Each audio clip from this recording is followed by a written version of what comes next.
You wrote your book, Killing Comparison, which is absolutely saving lives after an incident that you had while scrolling through your Facebook feed. What happened?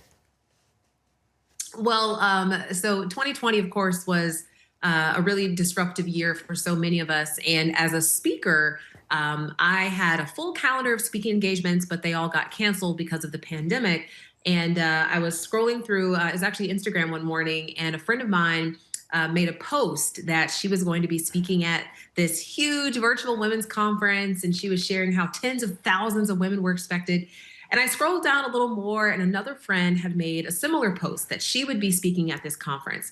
And I scrolled down again, and another friend made the post, and then another, and another. And I got to the point where I knew all of the speakers and I knew the host, but I hadn't been invited to speak. And it just made me wonder, well, goodness, well, what's wrong with me? And I clicked on their profiles. I was like, well, how many followers do they have in comparison to me? And I clicked on their websites. What other events are they speaking at in comparison to me?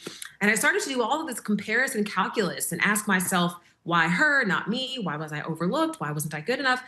And I heard the Holy Spirit ask a different question. The Holy Spirit asked, Nona, why does it matter? And I think that's what really got me on the path to confronting myself and the effect of toxic comparison and insecurity. Wow, that is so powerful. It's something we can all relate to, especially now in social media. You say that many of your insecurities stem from your childhood. What was going on? Yeah, I had a very dysfunctional childhood. There was abuse. Words were spoken over me that really fractured my identity. My mother told me she didn't want me. She said I wasn't smart. She said I was fat as a house. And then the classmates, they also called me names. And so I think, words really do have power. And I know in the book of Proverbs, it says life and death are in the power of the tongue. Well, that word that's translated power is the Hebrew word yad, which means hand. Life and death are in the hand of the tongue. So the words we speak actually create, they shape, they mold.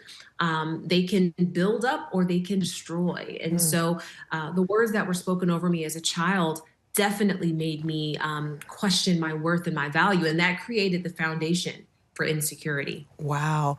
Nona, what are some of the ways that people secure their identities to insecure foundations? Oh, great question. When I was doing my self work to really let God shine a light on what the insecurity was in my life, He helped me to realize that there are several insecure foundations. And here's the thing.